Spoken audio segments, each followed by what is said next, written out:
Oi, pessoal.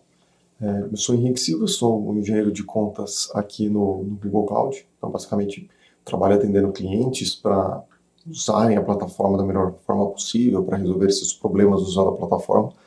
E aqui nessa sessão de apresentações técnicas, eu estou aqui para falar um pouco de como construir a sua organização em Google Cloud. Muitos de nós aqui talvez até já tenham acesso e usem a plataforma.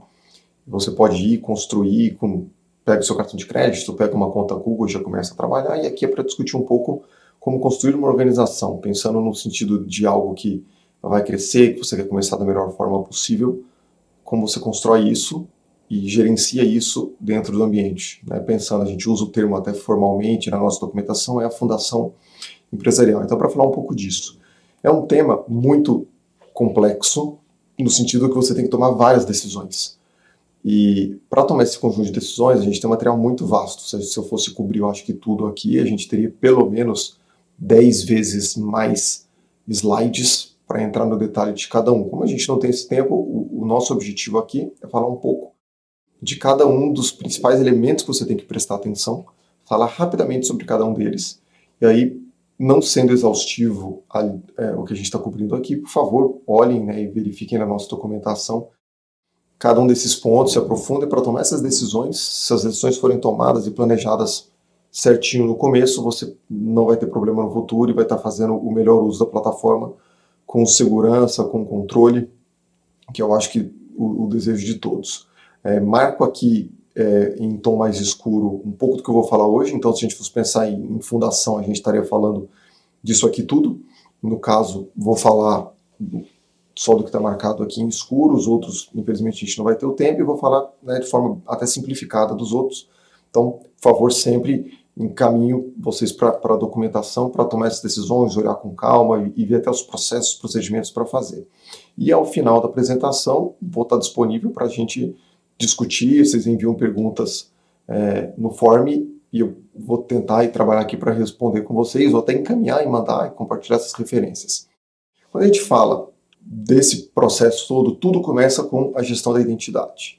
Quem é o usuário? O que ele pode fazer? Então a gente sempre, quando fala de controle de acesso, a gente entende isso dividido em 3 partes. Controle de acesso, a gente tem a autenticação, a autorização e a auditoria. Então vou passar por alguns desses temas hoje, começando pela autenticação.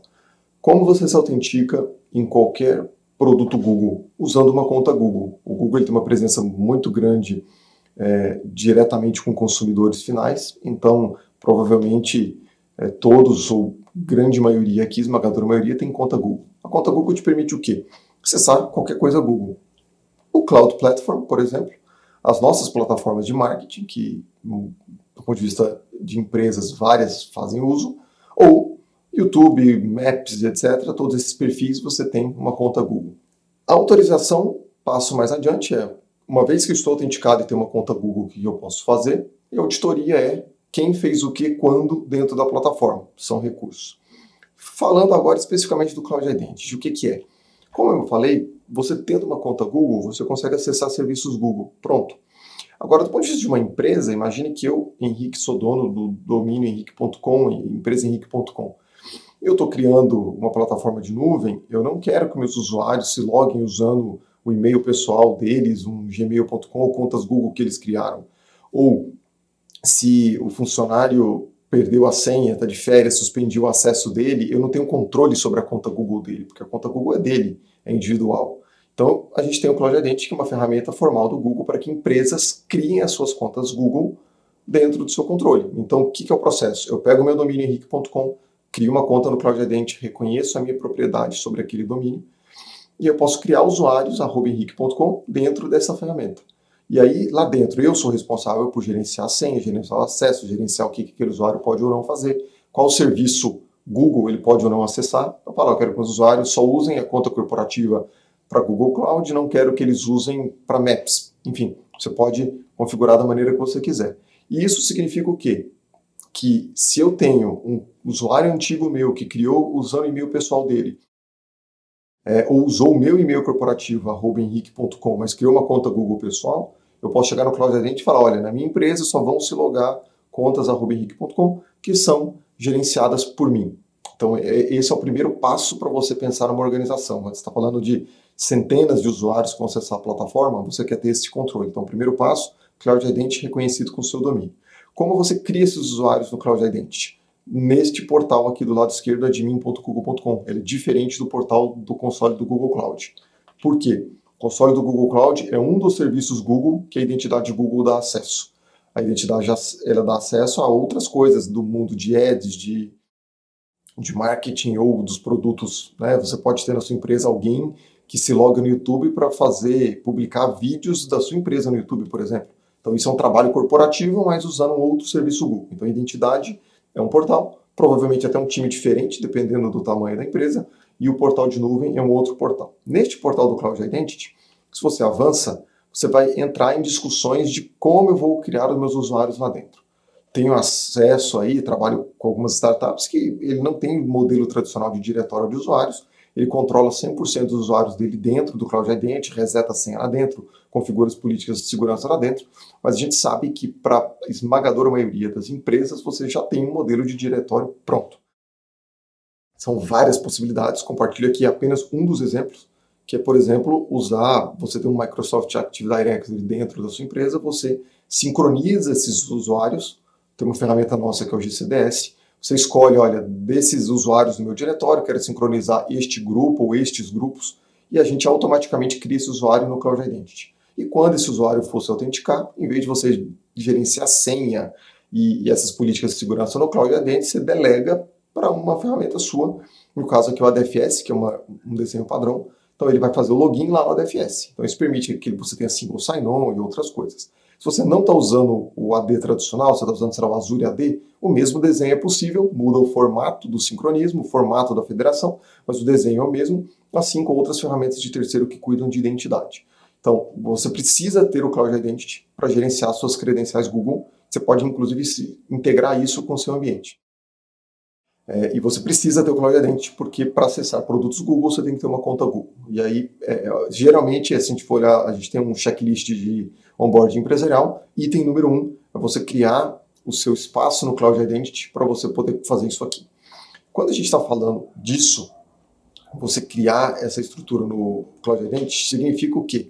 Que imediatamente você tem, se eu criei o henrique.com no Cloud Identity, eu criei a minha organização, que é o passo que eu quero discutir agora. Como que eu organizo os recursos que eu vou criar do ponto de vista da organização? Então aqui eu já compartilho direto ao ponto, uma visão de hierarquia. Se eu vou individualmente, e acredito que muitos aqui que estão assistindo já fizeram isso, criam um projeto, você simplesmente precisa de uma conta Google, uma forma de pagamento, você vai criar o seu projeto e pode fazer o que você quiser. Você vai criar vários projetos, você vai conseguir ver todos esses projetos, porque o seu usuário tem permissão sobre eles, mas você não tem acesso à visão de organização. Você está vendo só os projetinhos da barra verde. Quando você cria no Cloud Identity uma organização, você passa a poder trabalhar nesses itens, no azul aqui, que é a organização, e no amarelo, que são as pastas. Você consegue trabalhar nisso. O que isso significa? Você vai ter dentro do Google Cloud a sua visão de organização.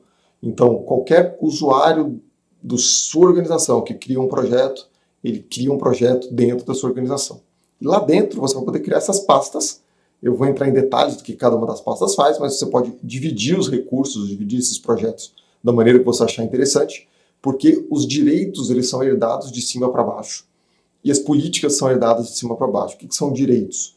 Eu vou entrar na parte de controle de acesso, mas se eu der permissão, na pasta aqui do lado esquerdo, por exemplo, olha, o Henrique ele é dono de projetos na pasta esquerda. Qualquer projeto que for criado embaixo da pasta da esquerda, eu sou automaticamente dono. É para isso que as pastas servem. Numa empresa isso faz muito sentido. Se cada projeto que você criar, você tiver que ir lá dentro, ficar adicionando usuários, isso é insustentável no longo prazo. É a mesma coisa para políticas de segurança. A gente tem uma ferramenta de políticas que só quem tem uma organização criada passa a ter acesso, que é isso. Você pode aplicar regras que são herdadas para o conjunto inteiro. Aqui, eu não vou ler e entrar nos detalhes, mas o que é importante pensar? Não tenham medo de criar projetos. Eu vejo isso muito a pessoa está começando, ela tenta criar o mínimo possível de projeto, fica com medo, acha que é complexo criar projeto, e aí de repente você olha e você tem um único projeto do Google Cloud, que é a nossa menor unidade organizacional ali, você tem dentro de um projeto 3, 4 aplicações rodando, vários usuários diferentes fazendo coisas diferentes. Não façam isso, não tenham medo de criar projetos. Então aqui é um exemplo de você criar um projeto para cada aplicação, para cada ambiente. Então cada aplicação minha vai ter o seu próprio projeto. Um projeto não tem custo extra. O projeto é uma unidade sem custo extra. Você pode ser quantos você quiser. Então não tenha medo de criar projetos, porque no longo prazo isso é uma coisa que vai se pagar. Você vai ter menos complexidade e você vai ter facilidade para poder controlar o acesso das pessoas. Imagine você ter um projeto único com várias pessoas acessando, com vários datasets no BigQuery, por exemplo, e aí você tem que ficar lembrando cada um de datasets, o cara quer criar um dataset, você tem que criar na mão. Fujam disso, não tenham medo de criar projetos. Para quê? Para a gente chegar num desenho aqui, por exemplo, que é a hierarquia começando a ser construída. Então aqui é uma hierarquia muito simples, acho que quem está começando acaba indo para essa hierarquia, que você tem uma estrutura modelada por ambientes, né? É uma estrutura que, para começar, eu particularmente gosto dela. Eu acho que cada empresa tem que sentar, olhar a documentação, se reunir, ver como os times se organizam, como as pessoas se reportam dentro da organização e pensar como elas querem fazer. Então essa é uma decisão que não tem a melhor solução. Existem boas práticas, boas soluções com prós e contras. Leiam a documentação, sentem e decidam como vocês querem começar essa hierarquia. Mas eu particularmente gosto quando você começa dividindo por produção, teste, desenvolvimento, você começa por ambientes. O desafio aqui é que você não separa função e unidade de negócio. Então, assim, se a gente está falando daquela permissão herdada, quero dar acesso para a produção, um cara vai ter acesso à produção inteira, numa empresa maior isso talvez não faça sentido, né? Porque numa empresa maior você vai ter o cara de um departamento que tem acesso à produção daquele departamento, um cara de outro departamento que tem acesso à produção daquele outro departamento. Aqui é um desenho muito simples ainda, que depois, à medida que o ambiente cresce, isso aqui vai mudar. Essa é uma hierarquia orientada a negócio, é um padrão comum. Você tem o ambiente colocado embaixo aqui, né, a terceira barra amarela, e você divide lá em cima com base no departamento. É interessante porque você consegue gerir as políticas no nível da aplicação, então cada aplicação pode ter um conjunto de regras, um conjunto de propriedade.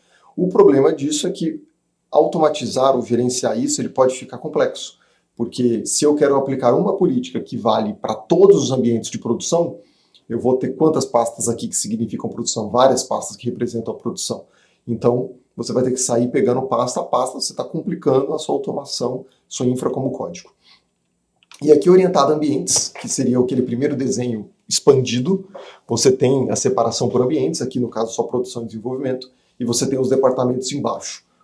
Eu particularmente gosto desse desenho porque se você tem uma regra que produção tem que obedecer, você aplica em uma pasta e está valendo para todo mundo, só que você descentraliza a gestão de aplicações. E isso aqui, no longo prazo, até está colocado aqui como ponto negativo, que fica uma estrutura complexa de funções e grupos, que muito embora, eu acho que a questão de ser considerado complexo, numa empresa grande, quando você está falando aí de centenas de projetos, inevitavelmente vai ser uma estrutura complexa. Eu acho que não tem como fugir.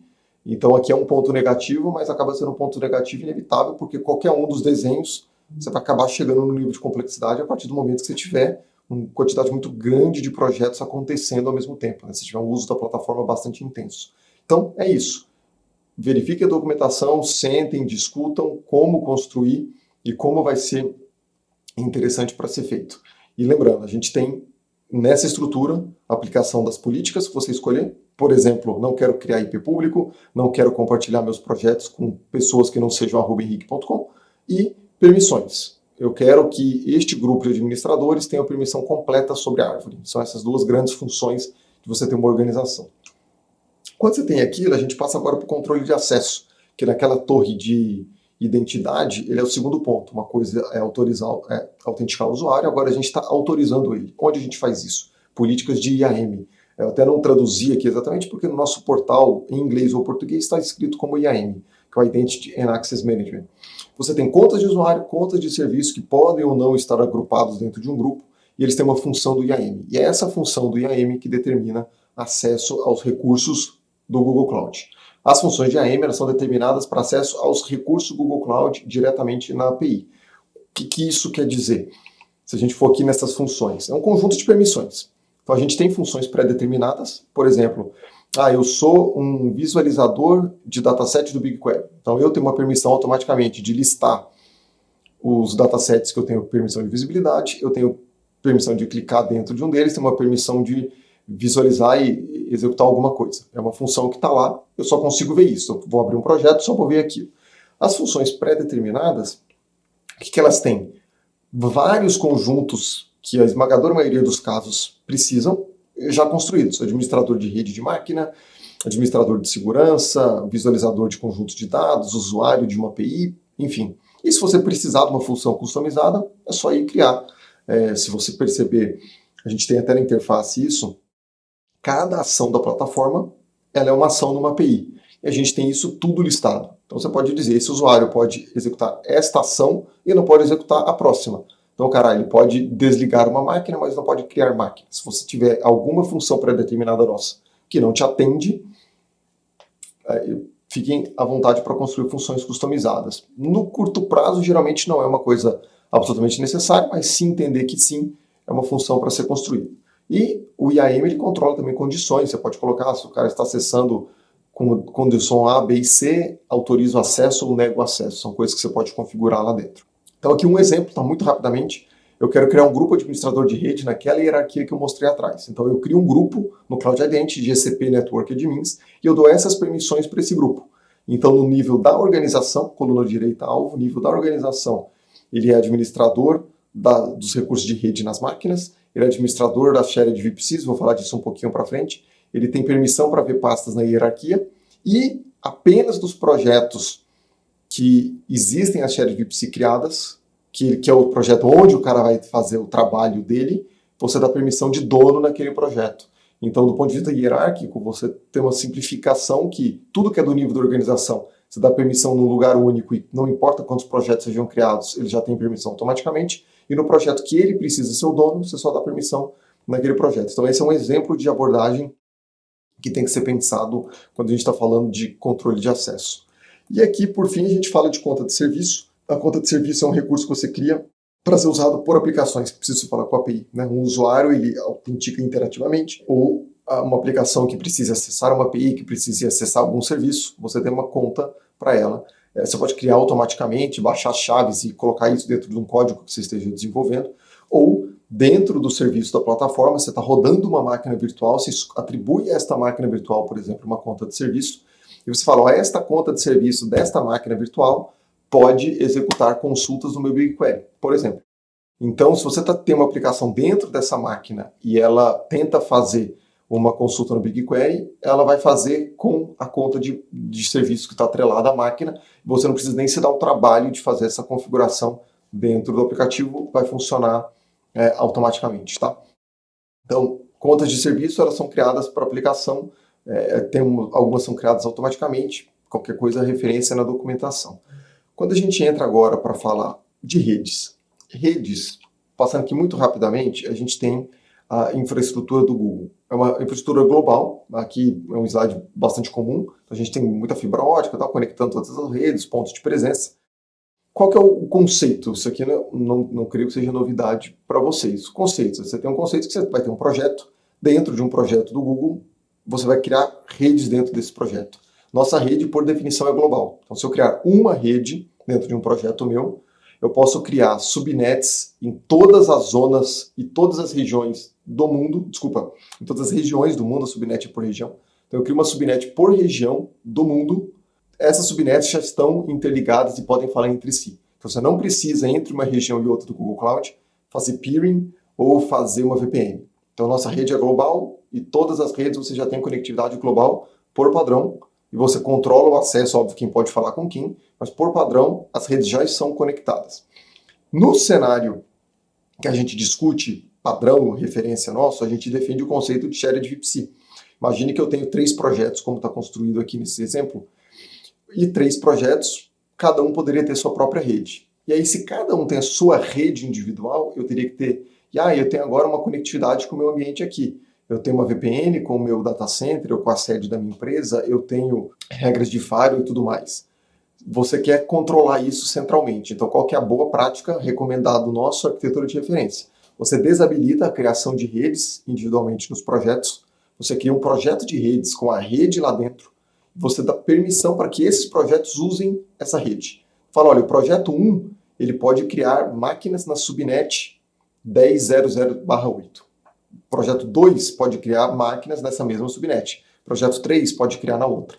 Então esses projetos eles não têm rede própria, eles usam a rede central, que é controlada pelo time de redes, e você controla todo o roteamento lá dentro. Essa é a recomendação. Então você teria, por exemplo, uma função IAM, o cara é administrador das VMs e usuário da rede compartilhada. Então isso que a gente chama de Shared VPC, conceito super legal de rede do Google, você ter uma rede centralizada, compartilhada com todos os projetos que você criar. A nossa arquitetura de referência sugere isso aqui, então lembrem-se disso na hora de pensar até o desenho de rede e conectividade com o seu ambiente. Para não começar fazendo a conectividade numa rede específica, depois seu ambiente cresce, você tem que ficar fazendo peering em outras coisas se a gente tem uma solução mais elegante para isso. Se precisar, obviamente, fazer conexão entre redes, a gente tem a opção de peering, só que o peering, no caso ali daqueles 3 projetos, imagine, você tem que fazer peering de 3 projetos com a rede central, em algum momento você vai chegar no limite dos peerings. A gente tem um limite de, se não me engano, 25 conexões que você pode fazer de peering, e a nossa rede foi desenhada para você precisar fazer poucos peerings, porque a rede global e o Shared VPC estão aqui para resolver isso. Então, sempre atenção nesse ponto. Nas opções de conectividade, a gente tem 2 opções tradicionais para você conectar o seu ambiente com o Google Cloud, fisicamente, digamos assim. Então, você tem conexão por um link dedicado, ou usando conectando diretamente, ou via parceiros de telecom tradicionais, ou você fazer uma VPN do seu ambiente com o Google Cloud. Óbvio que você não precisa disso para usar a plataforma. Você pode colocar um jump server, pode colocar, ou se você nem está usando máquina virtual, está usando só serviço, você faz os controles de acesso pelo IP de saída, whitelisting e tudo mais. Mas a priori, quando a gente está falando de empresa, a gente está falando de um ambiente grande com várias restrições e controles de segurança, a gente sempre passa por isso. Conexão via VPN ou conexão dedicada com contratação de link são as 2 principais formas de você se conectar. E aqui, para fechar a parte de redes, a gente tem a arquitetura de referência. A arquitetura de referência é uma mistura de tudo que a gente conversou, colocada numa imagem única. Parece complicada, de verdade não é. Vou tentar aqui explicar rapidinho. E lembrem-se, né, você está começando hoje a usar a plataforma, você não vai chegar num desenho desse. Você vai começar talvez com um primeiro projeto, uma única Shared VPC, e a coisa se expande à medida que cresce. Aqui eu estou pensando uma rede complexa. Então você tem um cenário único aqui, né? Essa caixa verde central é um projeto de redes que seu time de redes cuida. Então aqui tem seu firewall que você contratou de terceiros, que você pegou lá do marketplace, tem suas rotas, tem o seu DNS, tem a sua conectividade com a rede local, tem tudo. E aí você cria, neste desenho que ele foi feito, você cria uma Shared VPC para produção, uma Shared VPC para o ambiente de desenvolvimento.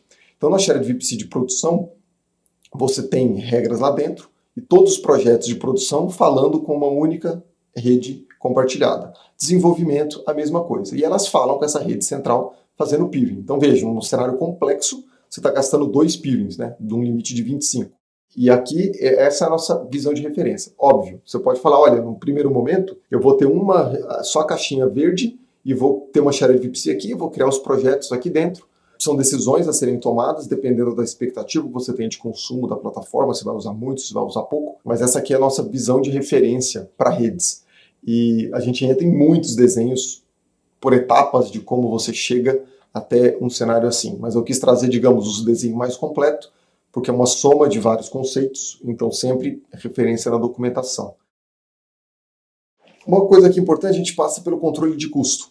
Você vai subir uma conta do Google Cloud, quem já subiu por acaso, sei lá, individualmente no cartão de crédito, você tem uma conta de cobrança, cartão de crédito, e a gente tem um modelo offline que você paga via fatura. É um modelo que você entra em contato com o nosso time de vendas, ou você pode até fazer um acordo com um parceiro, pagar via fatura para um parceiro, para não ter que ter o contato direto. E essa conta de cobrança, recomendação, para não me esticar muito aqui nessa imagem, recomendação, uma conta de cobrança. Não importa o tamanho da sua estrutura, uma conta de cobrança. A menos que você tenha motivos muito claros, que são raros, para ter 2 contas de cobrança. Pode ser questão legal, uma empresa opera num território, outra empresa opera em outro país, enfim, qualquer discussão desse tipo, talvez justifique você ter mais de uma conta de cobrança, mas 99% dos casos a gente entende que uma conta única de cobrança é o suficiente. E essa conta, ela pode representar a conta de cobrança da sua empresa inteira, ou inclusive de outra organização. Então, se você tiver 2, 3, 4 organizações dentro de Google Cloud, você pode usar a mesma conta de cobrança. Então, evite criar mais que uma conta de cobrança, porque isso te complica a gestão de custos depois. A gente consegue tirar relatórios muito detalhados de cada projeto e etc., sem que você precise quebrar isso por organização, tá? Você não precisa ter mais que uma conta de cobrança. Monitorar os gastos. A gente tem por padrão, boa prática, acho que todo cliente deve ligar, exportar os dados de cobrança para o BigQuery. É um serviço que está lá incluído, o export. Você vai ter um lugar que você tem todos os dados detalhados. Então você tem retenção, você consegue voltar no tempo, consegue ver, por exemplo, sei lá, informações da cotação do dólar, quanto aconteceu em cada momento. Então você tem um lugar para conectar o seu dashboard personalizado, para fazer a sua análise de previsão de consumo. Você tem uma base de dados pronta para construir o que você quiser. Nossa recomendação, ative. Ele vai exportar isso continuamente, um custo baixíssimo de manutenção disso, porque só o custo de storage no BigQuery praticamente, e recomenda-se que ligue. Outra coisa, relatório de custos. Relatório de custos é extremamente detalhado. Acho difícil até você falar, olha, tem uma resposta que eu quero ter que eu não consigo tirar no relatório. O relatório ele já está pronto, ele vai aplicar os descontos, mostra o quanto você tinha de crédito, desconto, faz todas essas contas de ajuste, e você pode fazer o filtro por mês, por período, por dia. Os dados são atualizados, inclusive, diariamente. Você tem a visão do que você está gastando. Eu quero saber quanto eu estou gastando com uma SKU, né, com um serviço específico ao redor de todos os meus projetos, quanto cada projeto está gastando. Você consegue gerar dados muito relevantes aqui. Então, usem o relatório no console, acho que ele é muito bom. Quando você fala, tem uma informação no relatório que não atende o meu contexto, se você tem isso numa base de dados, que é o export anterior, você consegue fazer, né, o que você quiser. Gestão de custos. Nós temos uma opção embutida lá dentro para você fazer orçamentos e alertas. Então eu posso colocar, olha, eu estou gastando 1.000 por mês. Eu quero ser alertado quando eu estiver gastando 500, quando eu estiver chegado nos 750. Você configura isso. A gente manda um alerta avisando, geralmente um e-mail, ou dispara um fluxo seu, se você quiser usar o nosso mecanismo de mensageria. O que é importante só pensar aqui? A gente tem uma visão de previsão. Então se você falou que você quer gastar 1.000 num mês, e no dia 10 daquele mês, né, passou um terço do mês, a gente já prevê que você vai estourar aquele valor que você colocou, você já é avisado. Olha, acho que você vai estourar aquele valor que você colocou. Tipo, a gente não te avisa o dia que estoura. A gente usa uma previsão própria nossa. E uma outra coisa chegou no alerta, nós avisamos você que isso aconteceu. Nós nunca vamos desligar o serviço que está rodando. Isso aqui são apenas alertas. Imagine alguém configurar um alerta errado e parar a produção porque o cara configurou um alerta errado. Então não tem isso, a gente apenas avisa, e se você entende que alguma ação tem que ser tomada, é uma responsabilidade do cliente fazer. Previsão de consumo, como eu falei aqui do lado esquerdo, a gente já tem uma funcionalidade embutida no console, então usem essa funcionalidade. No BigQuery a gente já tem umas ferramentas de visualização como o Data Studio, se eu não me engano até na documentação a gente tem um dashboard de exemplo que você pode conectar a essa base. Lá dentro você também pode fazer uma análise desse consumo para fazer as previsões do quanto você vai gastar. E algumas ferramentas de terceiro também se conectam no BigQuery para fazer essas previsões. Então usem esse arsenal para poder determinar quanto você acha que vai gastar num determinado momento e poder ir se adequando do ponto de vista de orçamento e otimizando o que você está fazendo na plataforma. E para finalizar, né, eu entendo que o conteúdo é gigantesco, a gente passa muito rapidamente, mas para finalizar a gente entra na questão de monitoração e logs. Eu reservei aqui um único slide para falar disso aqui. O que nós temos? Nós temos a nossa ferramenta de login, chamada anteriormente de Stackdriver. O nome está em transição, a gente está chamando agora de Google Cloud Login. Basicamente, a gente consegue fazer tudo aí dentro. Você vai ter, para quem trabalha com monitoração, a visão tradicional de monitoração. Você vai coletar métricas das máquinas, logs, mensagens de erros, eventos que aconteceram, trace, e a gente tem uma ferramenta específica, né, uma interface específica para você consumir cada um desses recursos. Então você pode ver o trace das aplicações, fazer debugging do que está acontecendo nos seus sistemas que estão rodando, ou as monitorações tradicionais, que você quer ver mensagens de alerta, monitorar se uma aplicação está no ar ou não, qual que é a visão de performance daquela aplicação num determinado momento.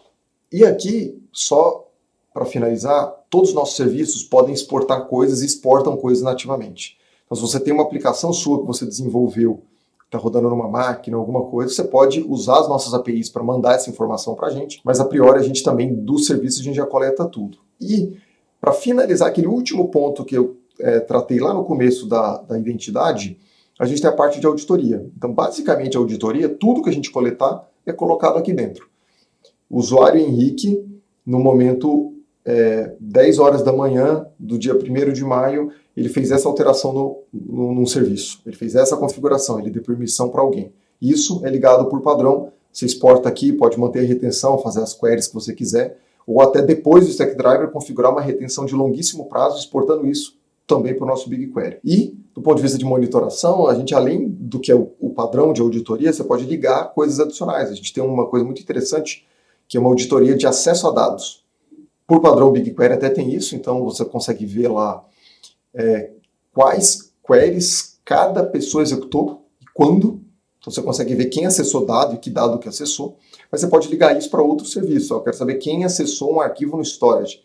É óbvio que quanto mais logs você liga, mais volume você tem. Isso implica em um custo de guardar esses logs maior, é proporcional. Mas a gente tem todas essas funcionalidades. Log é uma coisa bastante ampla, então só trago aqui que a gente tem um ferramental muito bom. Olhem isso até para olhar como vocês vão tratar isso na plataforma. A gente tem uma visão de ser de forma centralizada também, poder ter uma visão de log central. Em vez de você ter isso espalhado em vários projetos, tentar colocar isso na mão do time que faz monitoração, por exemplo. Do que eu tinha aqui para falar, a gente está fazendo essas apresentações aqui num prazo bem curto, acho que eu passei bem rapidamente de que são pontos importantes para se pensar quando você está começando a adotar a nuvem.